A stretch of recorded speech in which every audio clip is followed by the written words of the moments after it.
Muy bien, hermanos, os invito nuevamente a abrir la palabra del Señor, nuestras Biblias, en el Evangelio de Lucas, en el capítulo 9, y vamos a leer del versículo 21 al versículo 27. Evangelio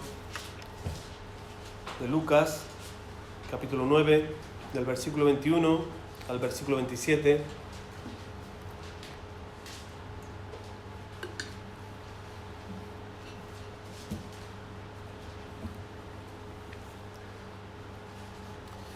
Y vamos una vez más a orar al Señor por esta palabra que vamos a leer. Amén. Gracias, Padre, te damos por este privilegio, Señor, de adorarte, de glorificarte, de buscar tu rostro, Señor, en esta mañana, de manera corporativa, Señor, como iglesia tuya.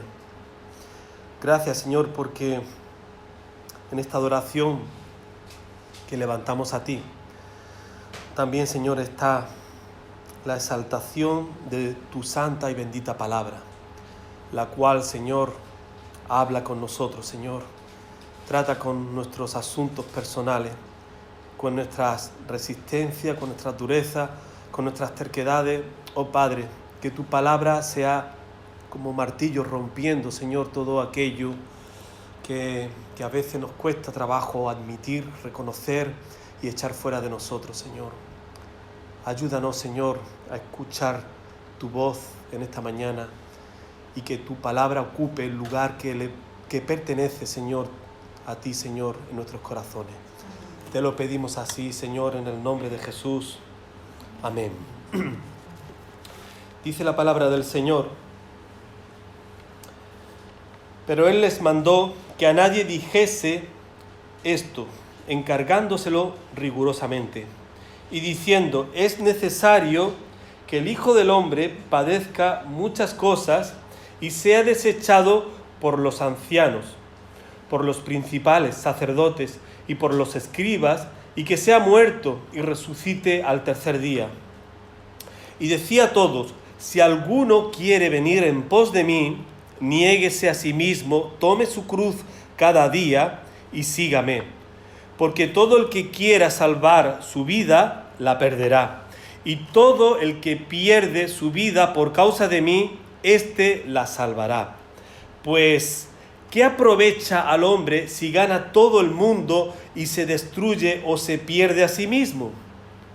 Porque el que se avergonzare de mí y de mis palabras, de éste se avergonzará el Hijo del Hombre cuando venga en su gloria y en la del Padre y de los santos ángeles.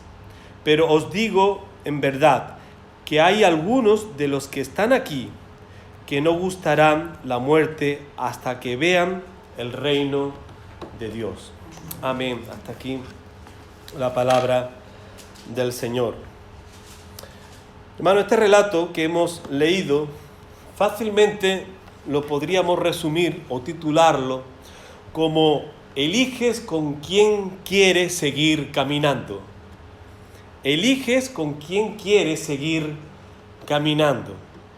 Pues el Señor llega a un punto de estar caminando con sus discípulos y en el versículo 23 les dice: si alguno quiere seguir en pos de mí, niéguese a sí mismo, tome su cruz cada día y sígame.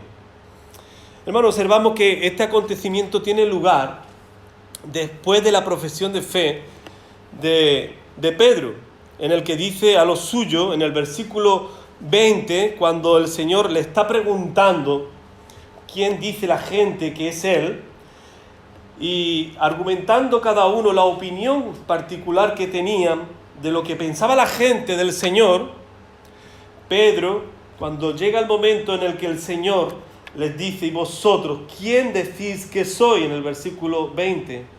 Entonces respondiendo Pedro dijo: el Cristo de Dios. En el Evangelio de Mateo capítulo 16, versículo 16, dice también, narrando la misma situación, el mismo relato, y dice: tú eres el Cristo, el Hijo del Dios viviente. Hermanos, seguidamente nosotros podemos ver que el Señor le insta a ellos a que no diga nada para que esto no sea un impedimento para la obra que el Señor tiene que consumar, que es entregarse por nosotros y morir en la cruz y resucitar el tercer día, como todos sabemos. Lo que aquí el Señor está hablando es lo que va a acontecer, lo que nosotros hemos comenzado a leer a partir del versículo 21 como introducción al versículo 23, donde me gustaría desarrollar un poco este versículo 23, es que el Señor está aquí hablando ya lo que está a punto de acontecer, que Él va a morir y que Él va a resucitar.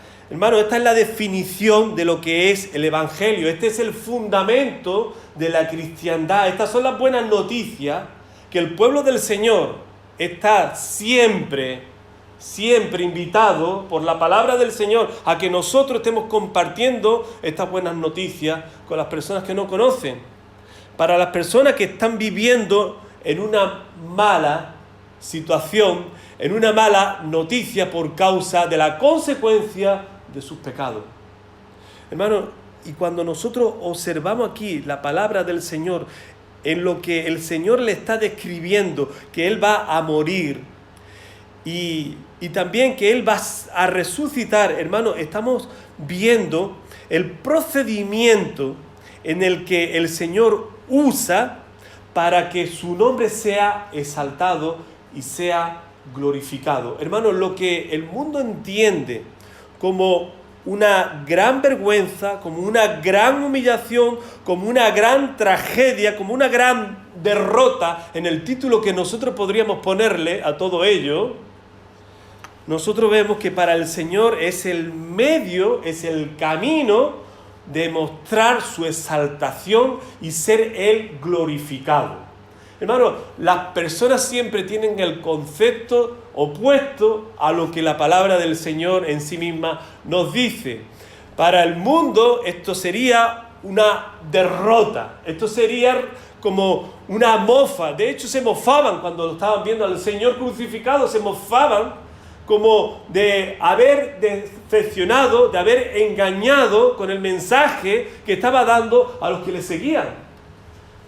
Hermano, pero nosotros tenemos que entender con la mente de Cristo, tenemos que entender con la manera en la cual el Señor nos apunta siempre a ver en la manera que Él es glorificado, que lo que para nosotros una derrota, para el Señor es el camino para Él ser glorificado. En otras palabras, el Señor vence perdiendo a lo que nosotros pensamos perder. El Señor vence para lo que nosotros pensamos de que es una pérdida, fue el camino para Él vencer y para Él establecer su victoria sobre el pecado y sobre la muerte. Hermano, en palabras también de lo que argumenta y extiende a lo que estamos diciendo, en Filipenses, en el capítulo 2, versículo 8, dice: y estando en la condición de hombre, se humilló a sí mismo, haciéndose obediente hasta la muerte y muerte de cruz. Por lo cual Dios también le exaltó hasta lo sumo y le dio un nombre que es sobre todo nombre. Hermano, era necesario ese camino de humillación, de vergüenza, y por ello no tenemos que pensar de que no lo fuera, realmente lo fue una vergüenza, fue una humillación. Pero hermano, ese es el camino que lleva a la victoria, a la exaltación, a que el nombre del Señor fuera exaltado en su máximo, pero que en su máximo esplendor. Otro texto de la palabra del Señor que nos lleva también a considerar delante de lo que el Señor nos dice en su palabra, cuál debe de ser nuestra actitud considerando la obra sacrificial del Señor por nosotros, es que nosotros no debemos de dejar de ver que el Señor es el Señor de la gloria, el Señor que nos da el mecanismo, que es la fe para nosotros creer en Él y para nosotros seguirlo a Él por esta misma fe. Hermanos, ¿se acuerdan de Hebreos capítulo 12, versículo 2? Dice: puesto los ojos en Jesús, el autor y consumador de la fe, el cual por el gozo puesto delante de Él sufrió la cruz, menospreciando lo propio, y se sentó a la diestra del trono de Dios. Hermano, me gusta cómo lo describe en esta versión de Dios habla hoy, que dice así: fijemos nuestras miradas en Jesús, pues de Él procede nuestra fe y Él es quien la perfecciona. Jesús sufrió en la cruz despreciando la vergüenza de semejante muerte, porque sabía que después del sufrimiento tendría gozo y alegría, y está sentado a la diestra del trono de Dios. Y podríamos argumentar con otro texto más, como Apocalipsis capítulo 5, del versículo 9 al versículo 14. Hermano, de modo que el principal triunfo del cristianismo ha sido ver la cruz como símbolo glorioso y sagrado. La vida del cristiano debe de estar marcada por la cruz de Cristo. La vida del cristiano debe de estar marcada por la cruz de Cristo. Hermano, nosotros no nos podemos olvidar de la cruz y del poder que tiene la cruz para nosotros que hemos creído en el Evangelio de salvación. Decir que si alguien quiere ser mi discípulo, que se niegue a sí mismo, lleve su cruz cada día y me siga, como el Señor llega a un punto en el camino con sus discípulos en el que le anuncia lo que va a pasar, es ya ponerlo en situación a sus discípulos y decirle: elige con quién quieres seguir caminando a partir de ahora y de lo que va a pasar en breve conmigo, de lo que vaya a experimentar como testigo de lo que va a pasar conmigo. Hermano, yo quería desarrollar en esta mañana estos 3 puntos. Para seguir a Jesús necesitas conocerlo. Para seguir a Jesús necesitas experimentar su amor. Para seguir a Jesús necesitas decidir siempre por Él. Primer punto, para seguir a Jesús necesitas conocerlo. Hermano, lo que el Señor estaba aquí haciendo era poniendo en situación, darle más conocimiento a sus discípulos de lo que estaría por acontecer. Hermano, nosotros podemos llegar a pensar así por un momento y decir: no puede ser de que el Señor les diga estas palabras del versículo 23, de decirle: si alguno quiere venir en pos de mí, niéguese a sí mismo, tome su cruz cada día y sígame. Hermano, los discípulos habían estado caminando todo el momento con el Señor. Los discípulos habían dejado todo por seguirle al Señor. Y llegando este momento, el Señor les dice estas palabras que pueden sonar como algo duro para recibir los discípulos. Después de todo lo que habían vivido con Él, después de todo lo que habían escuchado de Él, después de todo lo que habían dejado por Él, el Señor les dice estas palabras. Hermano, me llega profundamente esta sinceridad del Señor en ser siempre, pero siempre muy transparente con la verdad. Hermano, y aquí tenemos un principio para nosotros. Hermano, nosotros tenemos que seguir al Señor con el máximo interés de tener el conocimiento de la verdad de Él con nosotros. Nosotros, si decimos ser cristianos, nos debe interesar el conocimiento de la verdad de Dios, para que esta verdad forme parte de toda nuestra manera de vivir. Hermano, nosotros no podemos tener otra motivación que no sea el conocimiento de la palabra de verdad del Señor en nuestras vidas.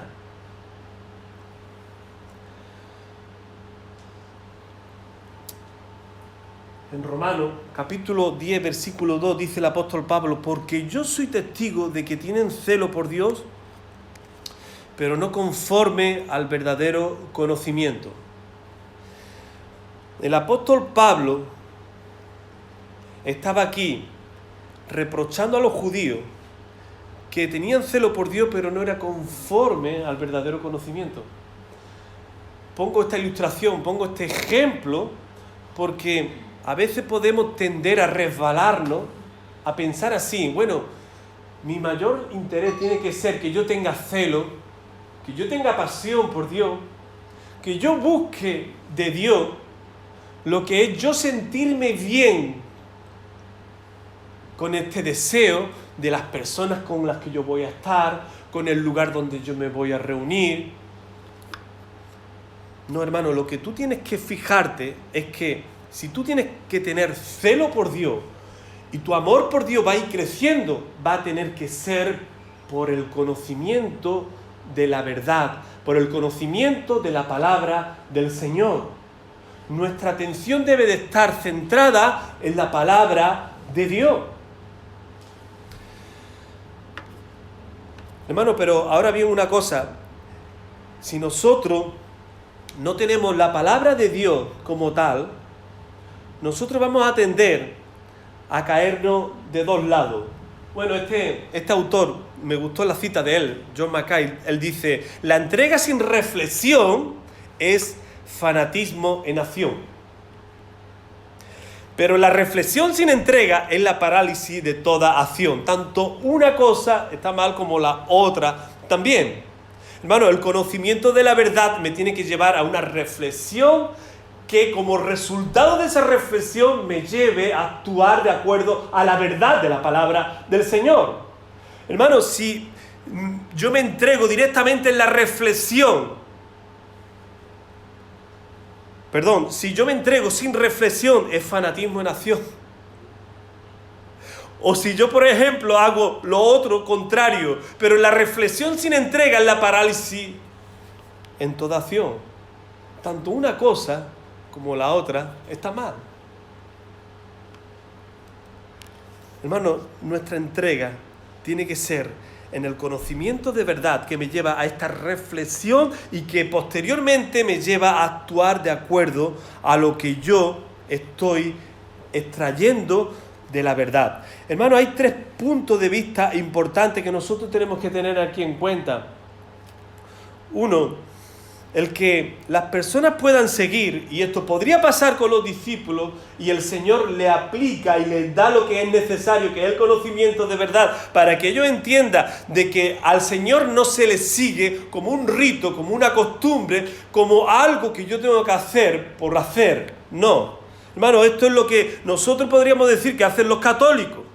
Hermano, el rito lleva, como dice John Stott, el peligro de los ritos consiste en que fácilmente degeneraron en ritualismo. Esto es, en una mera realización en la cual la ceremonia se ha convertido en un fin en sí mismo.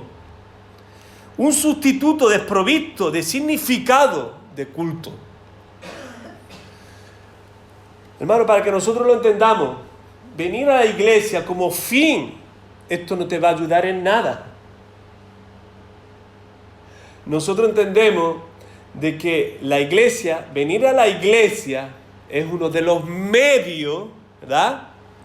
Esto es uno de los medios que Dios pone al servicio de la iglesia para nosotros llenarnos de la presencia del Señor, para que nosotros lo adoremos, para que nosotros lo glorifiquemos con el entendimiento de la verdad de la palabra que debe de estar siempre en nuestros corazones. Hermanos, pero ¿cuántas personas hacen de venir a la iglesia su único fin? Hacen de la iglesia como si fuera el único fin, no hacen nada durante la semana y lo único que piensan como cristianos es venir el domingo a la iglesia.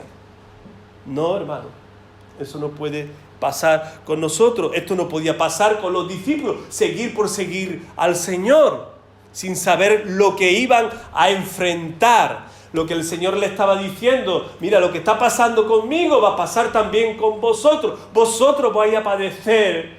Si decís ser cristiano, vais a padecer por causa de mí. Hermano, también se puede caer, por la falta de conocimiento, se puede caer también en un aspecto que hoy día se está viendo en la iglesia, lamentablemente.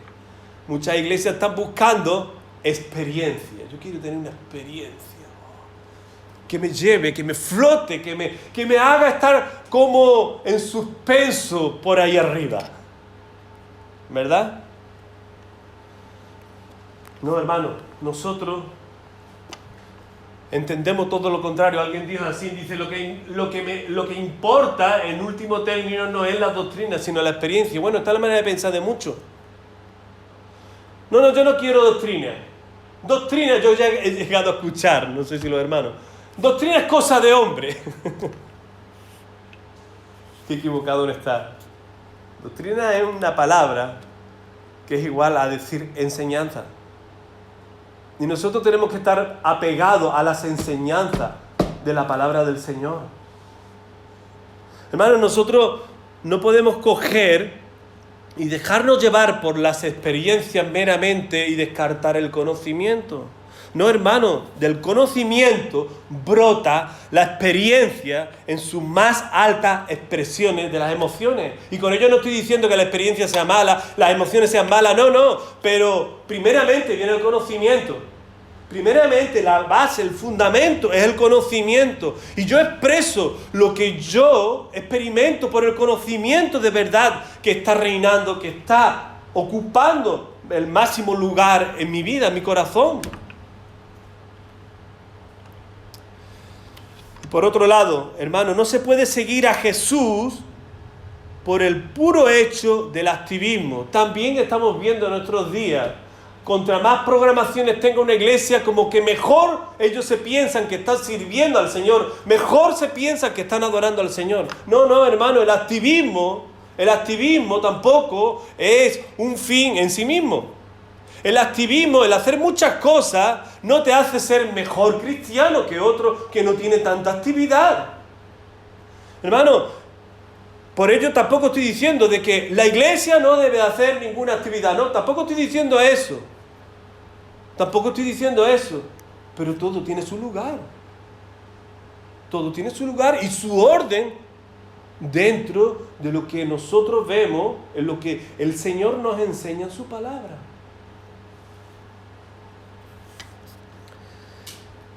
Hermano, no hay nadie más interesado que el Señor mismo, nuestro Dios, en que tú sepas, entiendas el camino por el que el Señor quiere y desea que tú andes. Hermanos, ¿se acuerdan de Salmo 32, versículo 8? Te haré entender y te enseñaré el camino por donde debes andar. Sobre ti fijaré mis ojos. Hermano, pero estas palabras que el salmista está aquí hablando,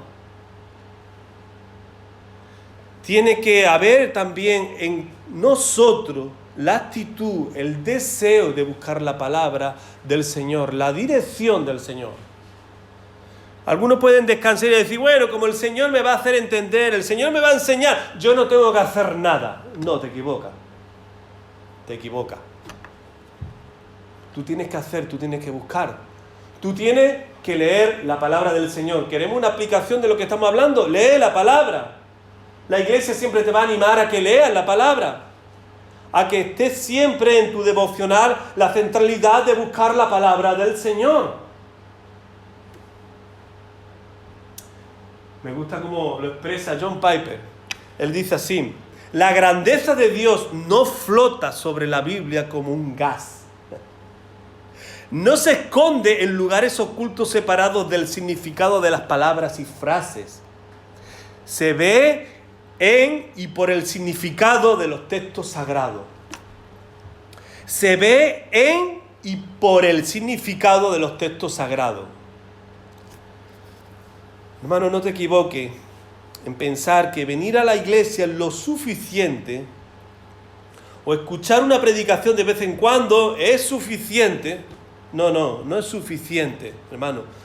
Está en cada uno de nosotros, la responsabilidad de cada uno de nosotros, conocer bien la voluntad de Dios. Y nosotros la conoceremos cuando nosotros estemos sumergidos en la palabra del Señor. Segundo punto importante que nosotros podemos ver aquí, en lo que el Señor está hablando a sus discípulos, que para seguirlo hay que experimentar el amor de Él. Para lo que los discípulos tenían que enfrentarse, escogían seguirlo a Él, ellos tenían no solamente que conocer y buscar siempre conocerlo al Señor, igual que nosotros, sino que también el conocimiento te lleva de la mano a enamorarte más de Él. Y esto es importante para cada uno de los que estamos aquí. Nosotros seguimos al Señor no solamente por el conocimiento, sino por el resultado que da el conocimiento, que es el amor a Dios. El enamorarnos más del Señor, de vivir por este amor a Él. Hermano, alguien dijo de este versículo 23 estas palabras: si alguno quiere ser contado como mi adherente, debe de una vez por todas darle la despedida a su yo, aceptar decididamente el dolor, la vergüenza, la persecución por mi causa y en mi causa, día tras día, y debe entonces continuar siguiéndome como mi discípulo. Debe sujetarse a mi disciplina. Esto es parafraseando el versículo 23. Hermano, totalmente de acuerdo que si nosotros queremos estar apegados a Él, nosotros tenemos que vivir dando la despedida a nuestro yo que ama muchas cosas y que anteponemos muchas cosas antes que al Señor en nuestra vida. Nuestro mal enemigo que tiene siempre la iglesia no es mirar alrededor de nosotros, sino es mirarnos a nosotros mismos y ver que nuestro yo es el máximo enemigo que nosotros enfrentamos a cada día, a cada momento, a cada instante de nuestras vidas. Nosotros vivimos para echarle las culpas a los demás, y esto solamente es el resultado de tu yo defendiendo el lugar dentro de ti para no ser expulsado de tu vida. Y cuando nosotros estamos mirando mucho para afuera, es porque estamos ensimismados con nuestro yo que está mandando, que está dirigiendo, que está organizando y que está, en definitiva, desplazando la centralidad y la prioridad que debería de ocupar el Señor en tu vida, lo está poniendo fuera. Hermano, ¿dónde está tu amor en el día de hoy? Hermano, y si nosotros decimos y nos preguntamos, ¿dónde está mi amor al día de hoy? Nosotros vamos a descubrir que quizás estamos amando muchas cosas, ¿verdad? Y estamos amando muchas cosas que nos impide de estar buscando del Señor. Tenemos muy buenos propósitos y podemos tener muy buenos propósitos cuando salimos de aquí, pero corriendo se desvanecen y se van de nosotros. Y empezamos de nuevo a asumir el yo y a ser dirigidos por el yo en nuestras vidas. Hermano, ¿dónde está tu amor puesto en el día de hoy?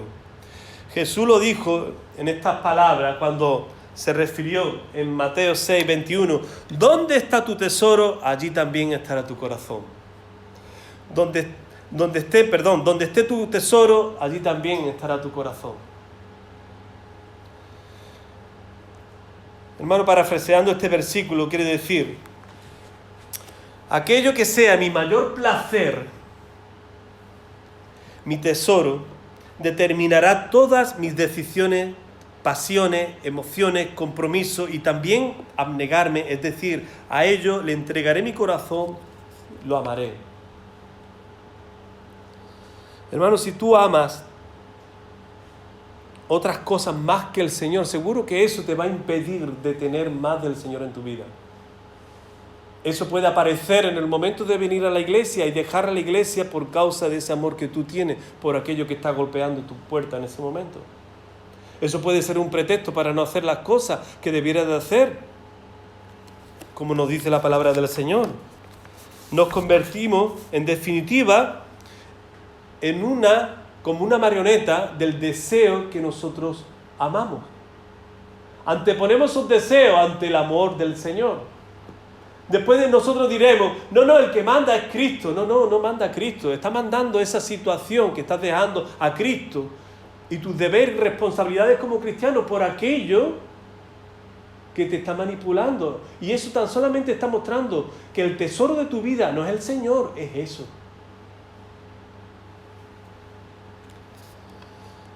Alguien me dijo una vez, no, lo más importante para un cristiano es la obediencia. No estoy de acuerdo. Lo más importante para un cristiano es el amor que tú tengas por el Señor, porque el resultado de ese amor tú vas a obedecer. Si tú tienes conocimiento, el conocimiento te lleva a enamorarte más del Señor, lo que estábamos diciendo antes. Y el enamorarte más del Señor te lleva a obedecer de una manera que lo hace con satisfacción, que lo hace con alegría. Pero si te falta el amor, se convierte en un ritualismo, quizás lo que estábamos nosotros hablando antes. Porque lo tienes que hacer. Dice Paul Tripp: para el creyente la obediencia no es algo doloroso, sino un motivo de gozo. Cada acto de obediencia celebra la gracia que lo alienta y lo capacita. Para el creyente la obediencia no es algo doloroso, sino un motivo de gozo. Cada acto de obediencia celebra la gracia que lo alienta y lo capacita.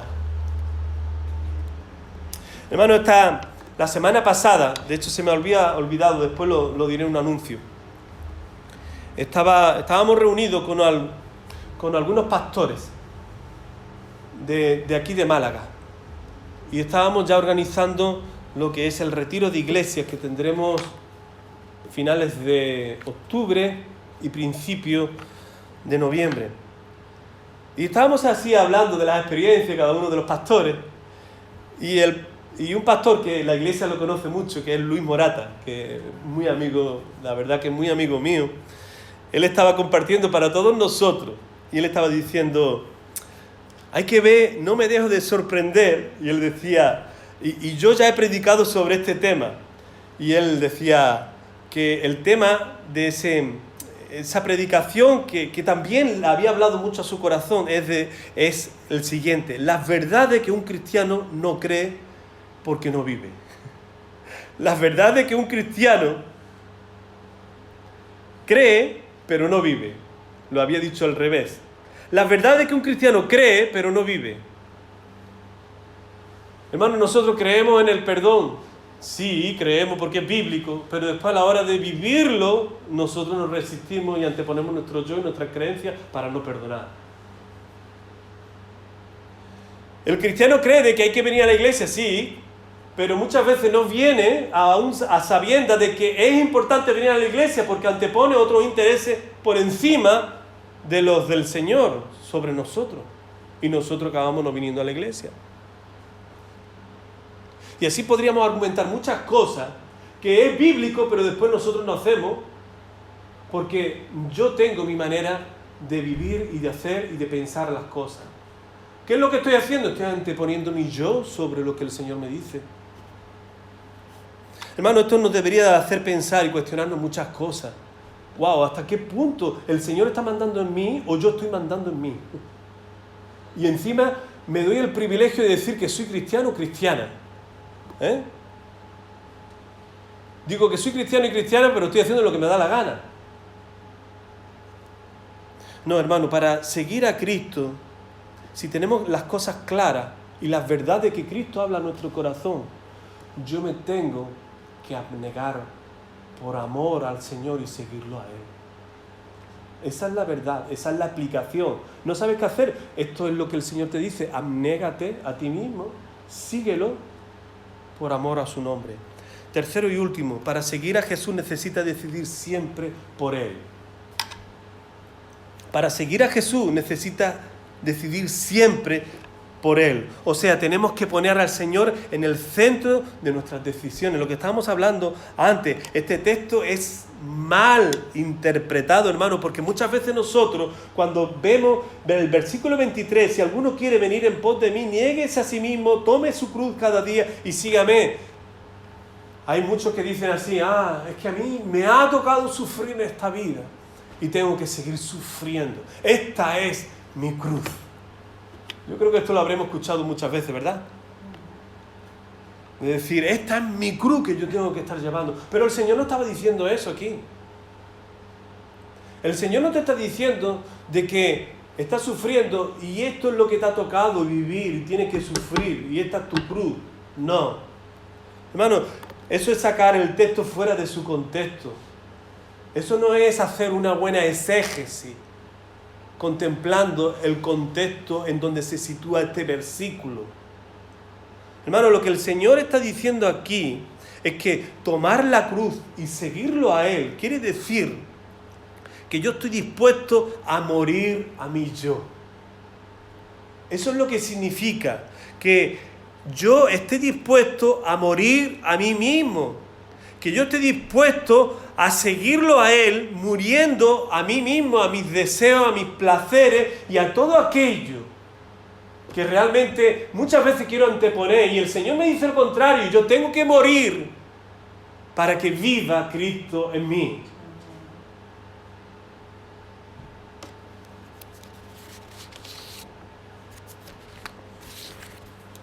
Hermano, tenemos que darnos cuenta de que la vida cristiana no es para que tú tengas el placer de excusarte con el Señor para no hacer aquello que el Señor te está mandando. No uses al Señor para tu conveniencia, no uses al Señor para seguir haciendo lo incorrecto, no uses al Señor poniendo pretexto para no asumir responsabilidades sinceras, honestas, que agraden y que glorifiquen el nombre del Señor en tu vida. Hermano, esto sería hacer una mala noticia del Evangelio para las personas que nos están escuchando. Hermano, nuestra manera de vivir tiene que ser para mortificar siempre el pecado. Tú vives para agradar al Señor y para ello tú tienes que vivir para mortificar el pecado en ti. Hermano, me gusta, Thomas Marton es un puritano y él habla de esta manera: cuando vemos el pecado a través de las gafas de Satanás y la nube de nuestras propias pasiones y afectos carnales, no hacemos nada al respecto, pero mediante las agonías de Cristo y en los dolores y sufrimientos de su cruz logramos ver lo abominable del pecado, de modo que éste nos resulta más odioso. Ningún remedio menor serviría para cambiar el hecho de que las agonías, el derramamiento de sangre y la muerte maldita del Hijo de Dios puedan procurar el perdón y la destrucción del pecado. Mediante este sacrificio por el pecado y el rescate de las almas podemos ver al pecado tal cual es. Solemos considerar el pecado a la ligera, pero para Cristo no resultó un asunto liviano que expiar. Hermano, cuando te cueste trabajo perdonar, cuando te cueste trabajo negarte a ti mismo, cuando te cueste trabajo hacer ciertas cosas que sabes que el Señor desea que lo haga, acuérdate del sacrificio de la cruz.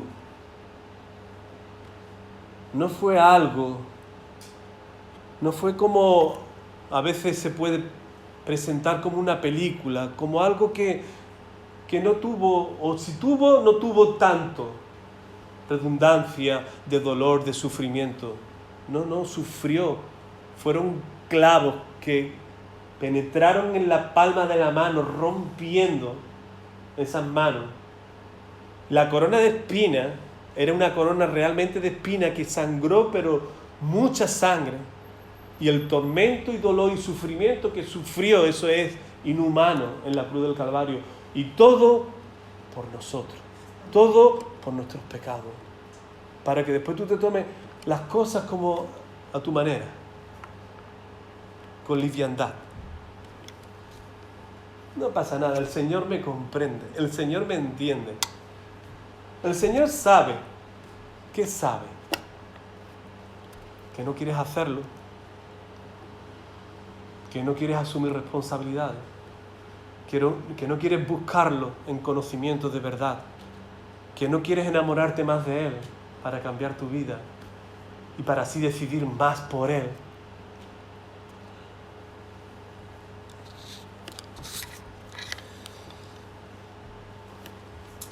Hermano, dice en Primera de Pedro, ya ir finalizando aquí, en Primera de Pedro, en el capítulo 1, Primera de Pedro, capítulo 2, del versículo 21 en adelante, dice aquí la palabra del Señor: pues para esto fuisteis llamados, porque también Cristo padeció por nosotros, dejándonos ejemplo, para que sigáis sus pisadas, el cual no hizo pecado, ni se halló engaño en su boca, quien cuando le maldecían no respondía con maldición, cuando padecía no amenazaba, sino encomendaba la causa al que juzga justamente, quien llevó él mismo nuestros pecados en su cuerpo sobre el madero, para que nosotros, estando muertos a los pecados, vivamos a la justicia, y por cuya herida fuisteis sanados. Porque vosotros erais como ovejas descarriadas, pero ahora habéis vuelto al pastor y obispo de vuestras almas. Y pregunto, hermano, ¿realmente tú te consideras como que has vuelto al pastor y obispo, como declara aquí la palabra del Señor? ¿O sigues haciendo las mismas cosas que hacías cuando estabas sin Cristo? Cuando estabas en el mundo. Cuando estabas regido y dirigido por ti.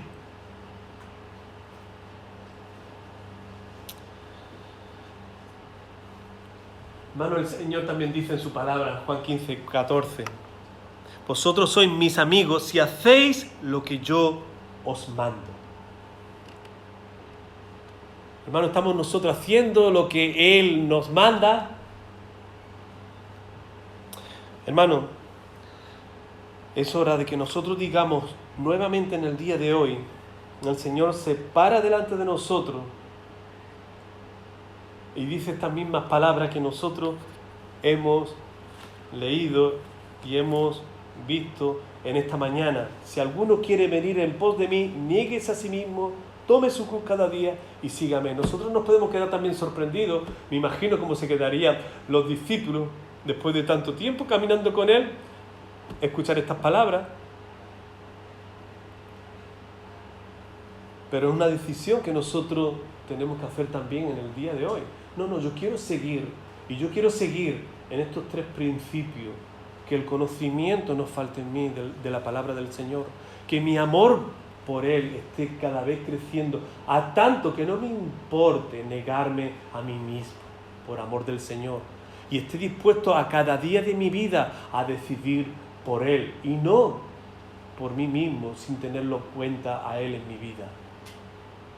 Termino con esta cita. Esta cita dice así: cuando te lances a las aguas profundas del mundo, no cambies de patrón ni de velas, ni el ancla ni el viento. Ten siempre a Jesús como tu patrón, su cruz como el mástil sobre el cual extender tus decisiones como una vela. Tu ancla será una profunda confianza en Él y entonces navega prósperamente.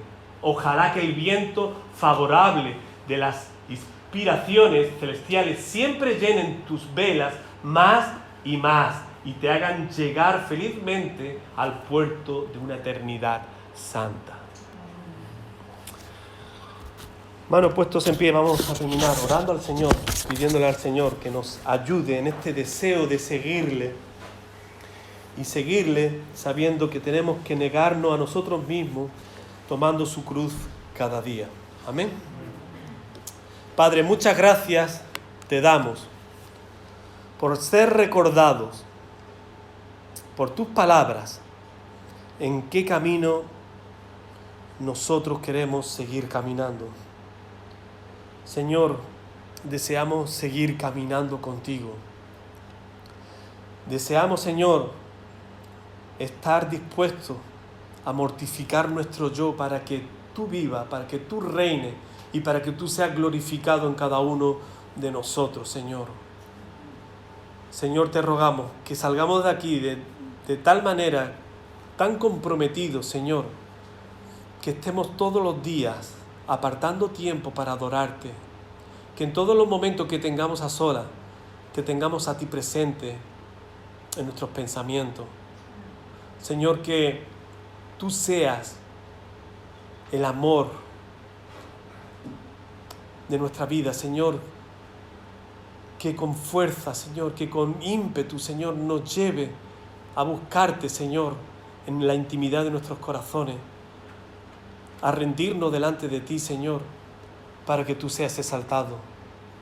Oh Señor, ayúdanos, porque tú sabes, Señor, que somos torpes, que tenemos, Señor, a veces puntos de vista que luchamos, que pensamos que son importantísimos, Señor, para seguir cada uno de estos pensamientos.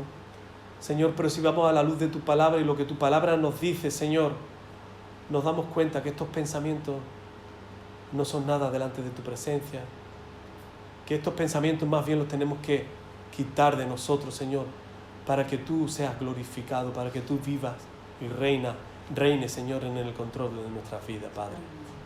Ayúdanos, Señor, te lo pedimos porque deseamos seguirte y que la cruz, esta cruz que tú llevaste, Señor, sea la cruz que nosotros estemos llevando también para estar mortificando todo aquello que no glorifica tu nombre, Señor.